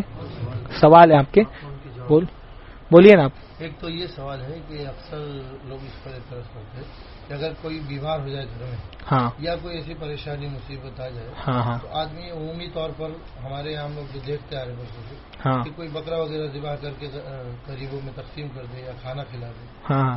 تو کیا یہ درست ہے بکرا وغیرہ ذبح کرنا؟ یعنی بیمار ہو گیا ہے تو بکرا ذبح کرنا. دیکھو قربانی کرنا ایک عبادت ہے. ایک قربانی تو وہ ہوتی ہے جو ہم لوگ خاص عید الاضحیٰ کے موقع پہ کرتے ہیں, اور باقی اس کے علاوہ بھی بندہ کبھی بھی چاہے قربانی کر سکتا ہے. یا قربانی نہیں کر رہا ہے, مان لیجیے گوشت ہی صدقہ کر رہے ہیں, تو مصیبت کے وقت, کیونکہ صدقہ جو ہے وہ اللہ تعالیٰ کی ناراضگی کو ٹالتا ہے, اللہ کے غصے کو ٹھنڈا کرتا ہے. تو کبھی ایسا ہو سکتا ہے کہ ہماری کوئی مصیبت جو ہے وہ ہماری کسی گناہ کی وجہ سے ہو, تو اللہ تعالیٰ کے غصے کو ٹھنڈا کرنے کے لیے, اللہ کی معافی مانگنے کے لیے, یا ہم نے کوئی دعا کی ہے کہ اللہ تعالیٰ کی مصیبت دور ہو جائے, تو دعا کی قبولیت کا ایک طریقہ یہ ہے کہ بندہ نیکیاں کر کے پھر اللہ تعالیٰ سے دعا کرے. اور ان نیکیوں میں سے ایک یہ کہ کسی کو کھلاؤ پلاؤ اور اللہ سے دعا کرو, تو دعا کے قبول ہونے کے چانس بڑھ جاتے ہیں. جیسے حضرت موسیٰ علیہ السلام نے جو ہے پہلے ان لڑکیوں کو پانی پلایا اس کے بعد فوراً کیا کی؟ دعا کی ربی انا لما انزلت الی من خیر ربی انی لما انزلت الی من خیر فقیر، کہ اللہ تعالیٰ تو جو بھی خیر نازل کر دے میں اس کے لیے محتاج ہوں. تو فوراً ان کی دعا قبول ہو گئی. تو علماء نے کہا کہ دیکھو پانی پلا کر کے انہوں نے دعا کی تھی تو ان کی دعا فوراً قبول ہو گئی. تو اگر کچھ کھلا پلا کر کے دعا کر رہے ہیں یا اس نیت سے دعا کر رہے ہیں کہ اللہ تعالیٰ اس صدقے کے بدلے میں ہماری جو پریشانی ہے وہ دور ہو جائے، تو انشاءاللہ تعالیٰ اس میں حرج نہیں. جس چیز سے اللہ کے نبی صلی اللہ علیہ وسلم نے منع کیا، یعنی حرام تو نہیں کیا لیکن مکروہ ہے، وہ ہے نظر ماننا. یعنی اللہ نے فرمایا نظر ماننے سے تقدیر میں کوئی تبدیلی نہیں آتی لیکن اللہ بخیلوں کا مال نکال لیتا ہے. تو جو نظر مانتے ہیں نا اللہ تعالیٰ یہ ہو جائے گا تو میں ایسا کروں گا، وہ پسندیدہ نہیں ہے شریعت میں. کر لے اگر اس نے نظر مان لی تو اس کو کرنا تو پڑے گا، لیکن شریعت میں وہ پسندیدہ، نظر ماننا پسندیدہ نہیں ہے کہ اللہ تعالیٰ میں اگر ٹھیک ہو گیا تو میں بکرا ذبح کروں گا. اس کے بجائے بکرا ذبح کر دے اور اللہ سے دعا کرے کہ اللہ تعالیٰ میری دعا قبول کر لے. تو نظر میں اور صدقے میں مطلب ایک تو ہوتا ہے صدقہ کر کے دعا کرنا اور ایک ہوتا ہے شرط لگا دینا کہ اللہ تعالیٰ ایسا ہوگا تو میں ایسا کروں گا، وہ پسندیدہ نہیں شریعت کے اندر. ایک سوال اور تھا. ہاں ہاں اصل ہمارے پروگرام سے ریلیٹڈ ہے سوال، ہاں تو اس کے لیے میں کہہ رہا ہوں. تو ایک سوال اور آیا تھا، لوگوں نے کہا ہے کہ ذرا درس میں پوچھ لینا. ہاں تو ایک سوال اور آیا ہے کہ بعض لوگ کیا کرتے ہیں کہ جیسے کوئی گھر میں کام کرتے ہیں، گھر میں عورتیں ہیں تو ان کی جویلری وغیرہ ہوتی ہے، ہاں یا کوئی آدمی یہ کام کر رہا ہے بائک چوری ہو گئی، ہاں گاڑی چوری ہو گئی، یا ہاں کوئی بہت قیمتی چیز چوری ہو گئی. ہاں تو کچھ لوگ ایسے ہوتے ہیں جو فائل نکالتے ہیں اور بتاتے ہیں کہ کون سے ایریا میں ہے. گوگل بابا اس طرح کے ہوتے ہیں تو وہ بتاتے ہیں کس ایریا میں. بابا لوگ ہاں بابا لوگ ہی بتاتے پڑھ وڑھ کے ہاں کچھ پڑھ پڑھ کے اس کا ایریا بتاتے ہیں کہ یہ اتنا یہ لوکیشن ہے اس کا، یہاں ہوگا وہاں ہوگا. اچھا. یہ آج کل بہت چل رہا ہے، اچھا بہت کثرت سے چل رہا ہے اور اس میں اہل حدیث بھی ملوث ہو رہے ہیں. یہ تو ایک ایسا ظاہر سی بات ہے کہ یہ تو غیب کا علم کا دعویٰ کرنا ہوا کہ وہ اس آدمی کے لیے غیب کے علم کا دعویٰ کر رہے ہیں، اور غیب کا علم اللہ کے علاوہ کسی اور کو نہیں ہوتا. کسی بھی چیز کا علم حاصل کرنے کا ایک ذریعہ ہوتا ہے کہ اسباب کے ذریعے سے اس کا علم حاصل کر لیا جائے کہ بھائی کہیں اس کے ساتھ کوئی جو ہے جی پی ایس لگا ہوا تھا تو پتا چل گیا کہ فلاں چیز وہاں پر ہے. اسباب کے تحت کسی چیز کا علم حاصل کرنا کہ وہ کہاں ہے یہ تو جائز ہے. پر جو ایک سپر نیچرل جس کو ہم بولتے ہیں، نیچر سے الگ ہو کر کے کوئی بولے سپر نیچرل طریقے سے کہ میں پتہ لگا سکتا ہوں کہ فلاں چیز کہاں غائب ہے، تو اولاً تو اس کا امکان نہیں ہے. کوئی بھی ذریعے سے پتہ نہیں لگا سکتا کہ کون سی چیز کہاں پر ہے. اور کسی کے بارے میں اگر کوئی عقیدہ رکھتا ہے کہ ان کو پتہ چل جاتا ہے تو شرک ہے، اللہ کی صفت میں شرک ہے، کیونکہ غیب کا علم اللہ کے علاوہ کسی اور کے پاس نہیں ہے. اس بابا کے بارے میں لوگ یقین رکھ رہے ہیں کہ ان کے پاس غیب کا علم ہے تو شرک ہو گیا کھلے ہوئے. تو اور اس طرح کے لوگ جو کاہن عراف ان کو کہا جاتا ہے، اور حدیث میں باقاعدہ اس کو کہا گیا ہے کہ جو کاہن یا عراف کے پاس جائے اور اس کی باتوں کی تصدیق کرے فقط کفر بما نزل علی محمد، تو اس نے اس چیز کا انکار کیا جو محمد صلی اللہ علیہ وسلم پر نازل کی گئی. تو کوئی چھوٹا موٹا گناہ نہیں ہے.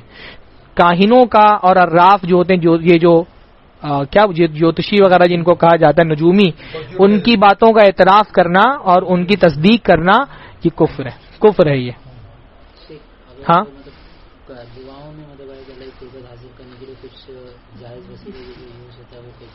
سب سے بڑا وسیلہ تو توحید کا وسیلہ ہے، اس لیے دعاؤں میں سب سے زیادہ توحید کے وسیلے سے دعائیں ثابت ہیں اللہ کے نبی سے. جیسے لا الہ الا انت سبحانک انی کنت من الظالمین، اللہم انت ربی لا الہ الا انت خلقتنی وانا عبدک، اس میں بھی توحید کا وسیلہ ہے. تو سب سے بڑا وسیلہ توحید کا وسیلہ ہے. توحید کے وسیلے سے دعا مانگنی چاہیے اللہ تعالیٰ سے. اور نیک کاموں کا بھی وسیلہ لگا سکتے ہیں، بزرگوں کی دعاؤں کا بھی، جو زندہ بزرگ ہیں ان سے دعا کرا کر کے ان کے وسیلے سے، یعنی یہ کہ اللہ تعالیٰ تیرے فلاں بندے کو میں سمجھتا ہوں کہ وہ نیک ہے اور اس نے میرے حق میں دعا کی تو اللہ تعالیٰ میرے حق میں اس کی دعا قبول فرما لے. ایسے اس کا بھی 3 وسیلے. ہاں ہاں اللہ کی صفات کا وسیلہ بہت اعلیٰ وسیلہ ہے وہ. ایک اللہ دیکھو 3 طرح کے وسیلے جائز ہیں نا. پہلا ہے اللہ کی عظمت اور اس کے صفات کا وسیلہ، جیسے سورہ فاتحہ میں ہی ہم پڑھیں الحمدللہ رب العالمین الرحمن الرحیم مالک یوم الدین. یہ تینوں کیا ہیں؟ اللہ کی صفتوں کا وسیلہ ہے. پھر اپنے عمل کا وسیلہ ایاک نعبد و ایاک نستعین، یہ عمل کا وسیلہ ہے. اور تیسرا جو میں نے بتایا کہ کسی نیک آدمی نے دعا کر دی ہو آپ کے بارے میں تو اس کی دعا کا وسیلہ، جیسے صحابی جو ہے وہ آئے اللہ کے نبی سے کہا کہ اللہ کے نبی میرے حق میں دعا کر دیجئے، اللہ کے نبی دعا کی تو اللہ کے نبی صلی اللہ علیہ وسلم نے میرے حق میں دعا کی تو اللہ تعالیٰ اس دعا کو میرے حق میں قبول فرما لے. تو یہ 3 وسیلے ہیں جو جائز ہیں. ہاں کچھ بھی، جیسے اب یہ عام طور پہ ہوتا ہے کہ آپ کو جو چیز مانگنی ہے تو یہ دیکھیں کہ اس سے اللہ تعالیٰ کا کون سا نام مناسبت رکھتا ہے. جیسے آپ کو بیماری سے شفا مانگنی ہے تو بیماری سے جب شفا مانگے اللہم انت الشافی، اللہ تعالیٰ تو شفا دینے والا ہے.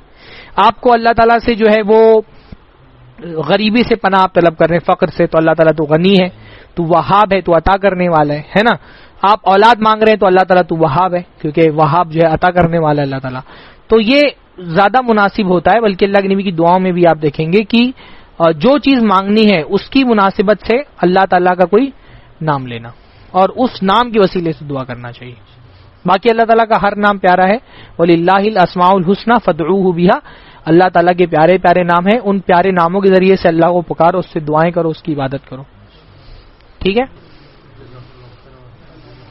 وَإِيَّاكُمْ بَارَكَ فِيكُمْ سُبْحَانَكَ اللَّهُمَّ وَبِحَمْدِكَ أَشْهَدُ أَن لَّا إِلَٰهَ إِلَّا أَنتَ أَسْتَغْفِرُكَ وَأَتُوبُ إِلَيْكَ. بھائی تھوڑا دو کر کے نکلنا باہر، ذرا دو لوگ کر کے نکلنا اور تھوڑا کھڑے رہنا.